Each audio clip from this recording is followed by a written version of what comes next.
मुख्यमंत्री विष्णुदेव साय और उप मुख्यमंत्री अरुण साव विजय शर्मा के खिलाफ इंस्टाग्राम पर कथित अमर्यादित और आपत्तिजनक टिप्पणी किए जाने का मामला सामने आया है। राष्ट्रवादी विचारधारा से जुड़े वीरेंद्र दुबे ने रायपुर के सिविल लाइन थाने में शिकायत दर्ज कराई। शिकायत के मुताबिक 21 अगस्त को एक इंस्टाग्राम रील में मुख्यमंत्री और दोनों उप मुख्यमंत्रियों के खिलाफ कथित तौर पर अभद्र भाषा का इस्तेमाल किया गया।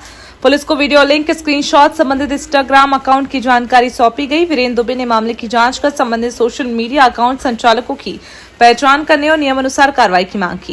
देखिए, लगातार अपन देख रहे हैं सोशल मीडिया में अभिव्यक्ति की आजादी के नाम पे कुछ असामाजिक तत्व देश के प्रधानमंत्री, मुख्यमंत्री, उप मुख्यमंत्री के खिलाफ अभद्र टिप्पणी कर रहे हैं। इस मामले में एक युवा है, भटका हुआ युवा है या जो भी वो युवा है, वो प्रदेश के माननीय मुख्यमंत्री, जो 4 बार के सांसद, 4 बार के विधायक और अभी मुख्यमंत्री हैं प्रदेश के माननीय उप मुख्यमंत्री अरुण साव, जो पूर्व सांसद, हम लोगों की लड़ाई लड़ते हुए प्रदेश के लिए उप महाधिवक्ता रहे हैं वो हाई कोर्ट में, उनके प्रति इतने गंदे शब्दों का प्रयोग, माननीय विजय शर्मा जी स्वयं गृह मंत्री भी हैं, उप मुख्यमंत्री हैं, उनके खिलाफ इतने गंदे शब्दों का प्रयोग, तो इसमें अंकुश लगाना बहुत जरूरी है।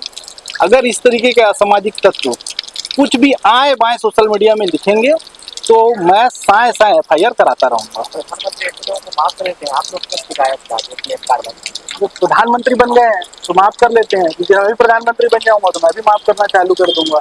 लेकिन अभी तो आम आदमी हूँ और ये मेरा आपका सबका दायित्व भी है कि कोई चीज अगर अभिव्यक्ति की आजादी मिली है तो उसकी मर्यादा तय होनी चाहिए, मर्यादा को क्रॉस करके चीजें नहीं होनी चाहिए। इसलिए मैं आज FIR कराने आया हूँ और ऐसे जो भी लोग सोशल मीडिया पे कुछ भी गलत बयानी किसी के भी खिलाफ करेंगे और मेरी जानकारी में आएगा या मेरे जैसे और भी युवा हैं जिनकी जानकारी में आएगा, वो बिल्कुल इसमें FIR और शिकायत करें। राजधानी रायपुर के टीटी नगर थाना क्षेत्र में चाकूबाजी की 2 अलग-अलग वारदातों में 2 युवकों की मौत से सनसनी फैल गई। पहली घटना रायपुरा चौक स्थित सुमित बाजार के सामने हुई, जहां विवाद के दौरान चाकूबाजी में टिकेंद्र देवांगन की मौत हो गई, जबकि कैलाश निषाद गंभीर रूप से घायल है। दूसरी घटना न्यू चगोरा भाटा इलाके में हुई, जहां पुरानी रंजिश को लेकर भोला विश्वकर्मा पर चाकू से हमला किया गया। गंभीर हालत में उसे मेकाहारा अस्पताल ले जाया गया, जहां इलाज के दौरान उसकी मौत हो गई। पुलिस ने दूसरे मामलों में एक नाबालिग समेत 5 आरोपियों को हिरासत में लिया है। दोनों मामलों में डीडी नगर थाना पुलिस जांच कर रही है। एक ही थाना क्षेत्र में कुछ घंटों के भीतर हुई 2 हत्याओं से इलाके में दहशत का माहौल है। कल डीडी नगर थाना क्षेत्र में 2 हत्या के मामले सामने आए हैं, जिसमें प्रथम मामला इस प्रकार से है कि इसमें टिकेंद्र देवांगन की हत्या हुई और घटनाक्रम में टिकेंद्र देवांगन जो है वो चाकू से आके कैलाश निषाद के ऊपर अटैक किया, जिसमें कैलाश निषाद को गंभीर चोट आई। साथ ही कैलाश निषाद ने भी उसी चाकू को छीनकर टिकेंद्र देवांगन के ऊपर अटैक किया और इसमें टिकेंद्र देवांगन के इलाज के दौरान मृत्यु हो गई। साथ ही कैलाश निषाद जो है भी एम्स में गंभीर हालत में एडमिट है, जहां उसका इलाज जारी है।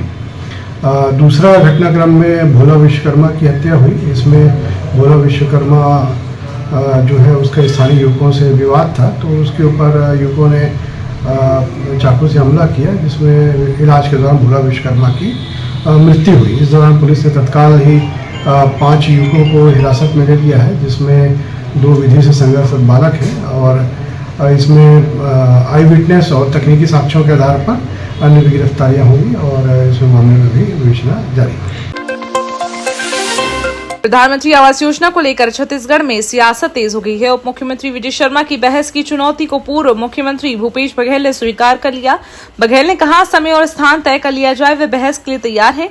विजय शर्मा ने दावा किया था कि सरकार बनने के बाद 18 लाख PM आवास स्वीकृत किए गए और अब तक 11 लाख से अधिक आवास पूरे हो चुके हैं। उन्होंने बघेल पर भ्रम फैलाने का आरोप लगाते हुए बहस की चुनौती दी थी।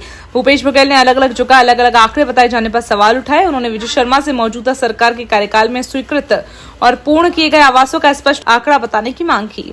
अभी भी अगर उनको कंफ्यूजन है, मेरी बात समझ, प्रधानमंत्री आवास को लेकर उनके मन में बहुत कंफ्यूजन है, मुझे बिल्कुल ध्यान है। मैं बिल्कुल जहां वो कहेंगे बैठकर उनसे बात करने तैयार हूं, एकदम तैयार हूं। भाई मसला ये है, इस पर स्पष्टता से काम हुआ है और पूरे आंकड़े अब आपके सामने जब है तो और कौन बचाता है, ये तो सारी दुनिया के सामने रख दिया, ऐसा है ना विषय। ये तो पब्लिक डॉक्यूमेंट है जिस पर मैं बात कर रहा हूं और इसमें से कोई भी एक आंकड़ा ऐसा नहीं है जो मेरा बनाया हुआ है, मेरे ऑफिस का या छत्तीसगढ़ के पंचायत विभाग का बनाया हुआ है। ये PMAYG.nic.in वेबसाइट पर आप भी देख के निकाल सकते हैं जो मैं निकाला। कर ले और आप लोग बुला ले, मैं अपने आंकड़े रखूंगा और ये सब आंकड़े ही हैं, है ना।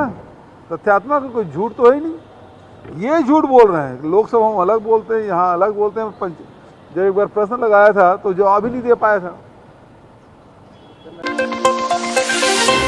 पूर्व मुख्यमंत्री भूपेश बघेल ने पूर्व केंद्रीय मंत्री स्मृति ईरानी केंद्र सरकार पर महिला आरक्षण को लेकर निशाना साधा। रायपुर एयरपोर्ट पर मीडिया से चर्चा करते हुए बघेल ने कहा, वर्ष 2023 में संसद से पारित 1/3 महिला आरक्षण अब तक लागू क्यों नहीं किया गया।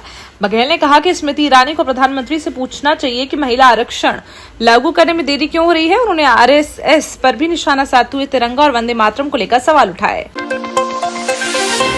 राजधानी रायपुर के दीनदयाल उपाध्याय ऑडिटोरियम में आयोजित अटल उत्कृष्ट शिक्षा योजना समारोह में मुख्यमंत्री विष्णुदेव साय शामिल हुए। इस दौरान उन्होंने पंजीकृत निर्माण श्रमिकों के प्रतिभावान बच्चों को सम्मानित कर उनकी शैक्षणिक उपलब्धियों की सराहना की। मुख्यमंत्री ने कहा, प्रदेश सरकार श्रमिक परिवारों के बच्चों की शिक्षा और उज्जवल भविष्य के लिए लगातार प्रयास कर रही है।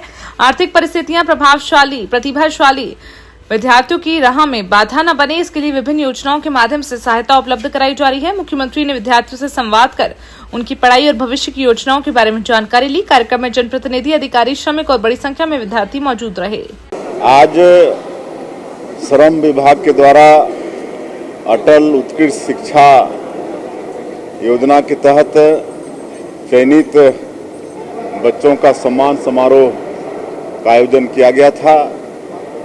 पिछले साल 100 बच्चों का चयन हुआ था और इस साल संख्या डबल कर दी है, तो इस साल 200 बच्चों का चयन हुआ है।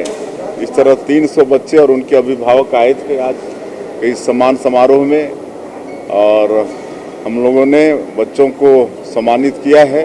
और इस समारोह में हमारे श्रम मंत्री श्री लखनलाल देवांगन जी की उपस्थिति, हमारे उच्च शिक्षा और राजस्व मंत्री श्री टंकराम वर्मा जी की उपस्थिति, सांसद श्रीमती लक्ष्मी वर्मा जी की उपस्थिति, हमारे रायपुर उत्तर के विधायक पुरंदर मिश्रा जी, हमारे बीओसी के चेयरमैन डॉक्टर राम प्रताप सिंह जी, हमारे श्रम सचिव और श्रम विभाग के अधिकारी, सबकी उपस्थिति में बड़ी भव्यता के साथ ये समारोह संपन्न हुआ है।